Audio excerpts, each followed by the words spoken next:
তোমার জীবনটাকে তুমি যদি ফুললি চেঞ্জ করতে চাও তাহলে তোমাকে মোটিভেশনের পিছে ভাগা যাবে না। মোটিভেশন তোমার লাইফটাকে একদমই শেষ করে দেবে, কারণ মোটিভেশন 2 থেকে 3 দিন, ম্যাক্স টু ম্যাক্স 7 দিন থাকবে। তারপরে তোমার মোটিভেশন একদমই শেষ হয়ে যাবে। তুমি যেটা করার জন্য মোটিভেশন শুনেছিলে, মোটিভেট হয়েছিলে, ওই জিনিসটা কিন্তু তুমি সাকসেসফুলি করতে পারবে না। কারণ দেখো, তোমার ফুটবল খেলা পছন্দই না, তুমি মোটিভেশনে এসে যে রোনাল্ডো এত $1,000,000 কামিয়েছে, তুমিও তো $1,000,000 কামাবে, এতটা সোজা না। তো ওর ভালো লেগেছে ওই খেলটা, তার জন্য ওই খেল খেলে আজকে বিশ্বর নাম্বার 1 ফুটবলার হয়েছে। তো তার ভালো লেগেছে।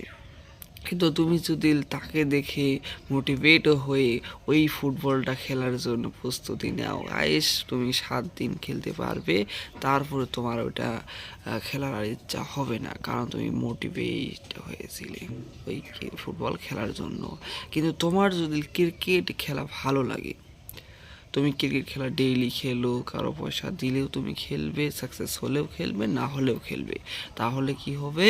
তাহলে তুমি সাকসেস হতে পারবে, কারণ ওই কামটা তোমার মনোযোগ আছে, প্রত্যেক দিন তুমি ওই খেলটা খেলতে পারবে। কিন্তু ফুটবল, কারণটা তুমি মোটিভেট হয়ে খেলেছিলে, 1 সপ্তাহ পরে সব হাওয়া বের হয়ে যাবে।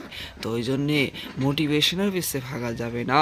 তুমি যদি লাইফে সাকসেস হতে চাও তাহলে তোমাকে কনসিস্টেন্সি যে কোনো কাম করতে হবে। প্রত্যেক দিন তুমি 10 মিনিট করো, 20 মিনিট করো, আধা ঘন্টা করো, 5 ঘন্টা করো, তোমার ইচ্ছা। কিন্তু প্রত্যেক দিন তুমি যদি কামটা করো তাহলে তুমি সাকসেস হবে। Thank you.